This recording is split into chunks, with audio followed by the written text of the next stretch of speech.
One of the intriguing aspects of this election campaign is the new partnership between Donald Trump, one of the most unsettling presidential candidates in U.S. history. No puppet, no puppet. And clear, you're the puppet. It's pretty no, you're that the Russians. And eccentric billionaire Elon Musk. Where are the aliens? Maybe they're among us. I don't know. Some people think I'm an alien. We're going to spend some time looking at their relationship, past, present, and future, how they got to be partners, and what it might mean to America. Interesting note before we move along, I found out doing my research for this segment that Elon Musk is actually a fellow Canadian. Not really, but his mother was Canadian. He's a Canadian citizen and even has a Canadian passport.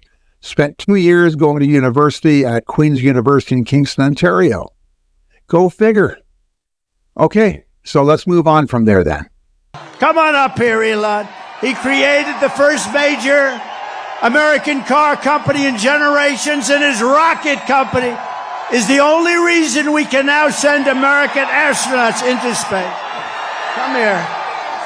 Take over, Elon. Yes, take over.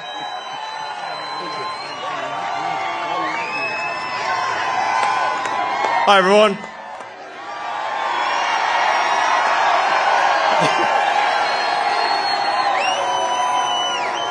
As you can see, I'm not just MAGA, I'm dark MAGA.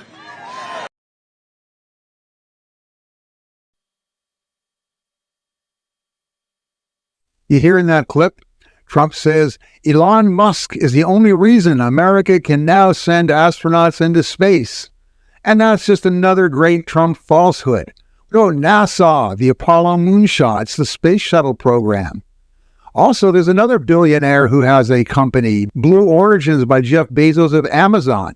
They've sent several manned flights into space, including Bill Shatner of Star Trek fame. So, Donald, no, the world does not revolve around you. There are other people out there doing things.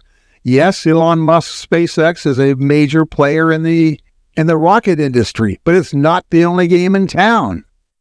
Looking back, you'll find a number of examples of billionaires outwardly supporting presidents or presidential candidates. So it's not unheard of. Done a bit of research, and a few of the most notable ones are, for example, Henry Ford. Henry Ford was a big supporter of Warren G. Harding in the 1920s, in the 1920 election, because he really valued his conservative outlook and his resistance to going into World War I. You also had William Randolph Hearst with his media empire supporting Franklin Delano Roosevelt in the 1932 presidential election. Now, they also went their own way after a few years as they parted and had different views on policy. Ford didn't agree with FDR and everything he was doing. You had Ross Perot before he became an independent candidate. In the 1980 election, he was a huge vocal booster of Ronald Reagan. More recently, you had Sheldon Adelson, one of the richest men in America, strongly supported Donald Trump in 2016. And of course, you've got Michael Bloomberg supporting Joe Biden and Democrats to the nth degree. So indeed, this does happen. But traditionally, the ultra-wealthy billionaires and even multinational corporations, they tend to try to play both sides. They want to make sure that whoever gets elected, their businesses and fortunes are not impacted negatively. They may have their preferences, but they're not very vocal about it. They'll just make donations, maybe a larger one to one side than the other, but they try to keep everybody happy. That's not what's happened with Elon Musk. I've yet to find an example of a billionaire actually attending a political rally and speaking out at a partisan rally as vocally as Elon Musk did for Donald Trump. I can't find much about Trump and Musk having any contact or connections before the 2016 elections. But after Trump was elected, Elon Musk started working with the Trump administration. They had big differences. Musk was all about clean energy, and Donald Trump was supporting traditional heavy energy, heavy oil usage, gas usage industries. So they had some major differences philosophically and pursuing their own self-interests. But they did find some common ground. Job creation, space exploration, investing in infrastructure. These things they shared, or their views were similar. to the point that Musk actually joined a number of Trump's advisory councils. But the relationship between Trump and Musk soon started to sour because of major differences in some key issues, specifically related to climate change and trade policy. A significant turning point was when Trump withdrew from the Paris Climate Agreement. Musk's entire business and industry was tied to climate change and environmental protection, and Trump was basically saying it didn't exist. And this caused a major rift between the two, and Musk started publicly criticizing Trump. So what's changed now to bring these two back together again? I mean, Elon Musk is in 100%. He's attending political rallies, he's giving media interviews, he's making frequent posts on his social media platform. Yeah, he wants Trump elected. Now, first of all, these are two very opportunistic men.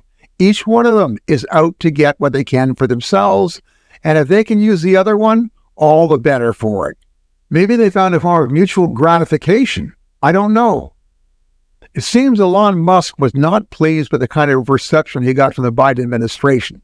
They were a little bit cold to him with his approaches.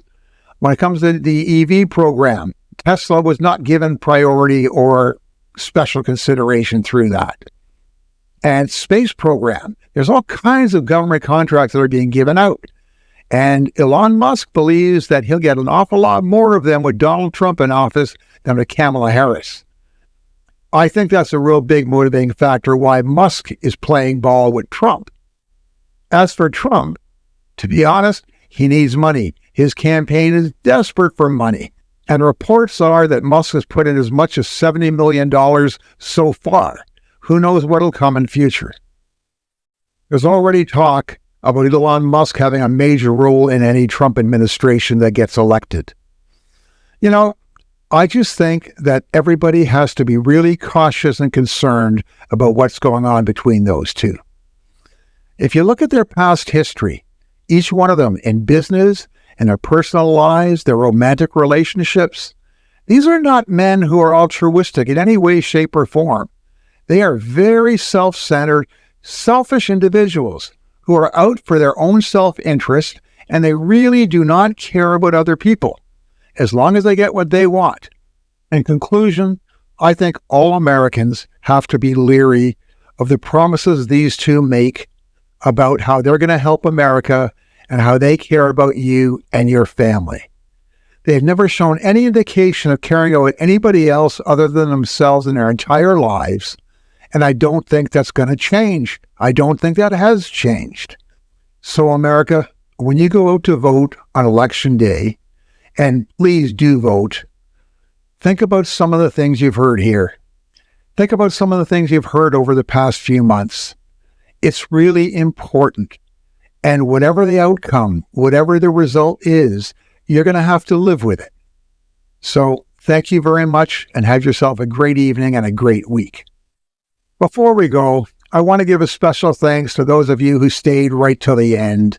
That actually makes a big difference with YouTube and how much they distribute your video and how many views you're going to get. Listen, I really enjoy making this content, and I'd love to make some more, but I need your help. I'm a one-man band. I do this all myself. I have no assistants. I have no helpers. I have no financing. What you see is what I've put together myself. So what you can do to help me is like the video, comment on the video, and above all, subscribe to the channel. Thank you very much. Good luck in the election. Good luck in your daily life, and hope to see you again. Thanks a lot.